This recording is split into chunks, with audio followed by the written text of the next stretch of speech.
បាំត្រុដិជារបាំប្រពៃណីមួយបែបដែលគេឃើញមាននៅក្នុងខេត្តសៀមរាបនិងនៅកន្លែងខ្លះដែលមានព្រំប្រទល់ជាប់នឹងខេត្តនេះតាមព័ត៌មានខ្លះថារបាំត្រុដិមានប្រភពបែបរឿងនិទានខ្លះថារបាំនេះមានប្រភពបែបជំនឿរបស់អ្នកស្រុកទៅវិញទោះបីមានប្រភពពីណាក៏ដោយក៏របាំត្រុដិនៅតែមានរបៀបលេងដូចគ្នាដដែលរបាំនេះមានតួសម្ដែងច្រើនហើយតួសំខាន់មានតួប្រើសទន្សោងក្ងោកនិងមានឧបករណ៍ភ្លេងជាច្រើនដូចជាកញ្ឆាចង្ក្រមដំបែចង្ក្រងរោមស្គរប៉ីពកទ្រអ៊ូទ្រសោនិងដងសន្ទូចរីឯគ្រឿងតុបតែងមានតួមុខធ្លុកមកុដស្នែងប្រើសស្នែងទន្សោងកន្ទុយក្ងោកក្រចកឡាក់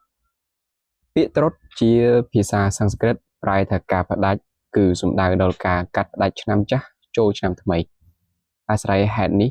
ទើបគេច្រើនលេងរបាំត្រុដិនៅពេលចូលឆ្នាំខ្មែរដើម្បីជូនពរសពសាធុការជ័យមង្គលដល់អ្នកស្រុកក្នុងឱកាសចូលឆ្នាំថ្មីប៉ុន្តែពេលខ្លះគេលេងរបាំនេះសុំទឹកភ្លៀងនៅពេលដែលក្នុងភូមិស្រុកជួបប្រទះគ្រោះរាំងស្ងួតផងដែរតាមការស្រាវជ្រាវបានបញ្ជាក់ថារបាំត្រុដិកើតចេញពីជនជាតិសម្រែជនជាតិនេះច្រើនរស់នៅក្បែរភ្នំគូលែននិងនៅភាគខាងជើងបឹងទន្លេសាបសប្តាហ៍ថ្ងៃពួកសម្រែបានរលាយចូលជាមួយនឹងខ្មែរហើយរស់នៅម្ដុំអង្គរវត្តតាមពាក្យដំណាលពីសម័យបុរាណវងត្រុដិរបស់ជនជាតិសម្រែប្រារព្ធឡើងជារៀងរាល់ឆ្នាំដើម្បីថ្វាយព្រះពរសិរីសួស្តីជ័យមង្គលដល់ព្រះរាជាខ្មែរដែលគង់នៅក្រុងអង្គរដូច្នេះបានជាអ្នកស្រុកសៀមរាប